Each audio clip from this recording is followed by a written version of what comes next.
hoje eu vim te agradecer por ter acordado. Por acordar respirando. Porque teve gente que deitou ontem respirando e não pôde acordar hoje. Mas eu fui agraciado por mais um dia pelo fôlego de vida. E por isso eu quero te agradecer.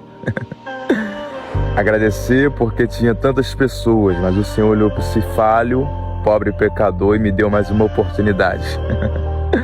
E só entre nós, Espírito Santo, eu não vou descartar o meu dia hoje. Nada vai tirar minha paz, nada vai tirar meu foco e nada vai tirar meu equilíbrio. Porque se o Senhor está comigo, o Senhor está. Então eu te apresento esse dia e te entrego nas tuas mãos. Tenha um ótimo dia, Espírito Santo. E obrigado, Deus.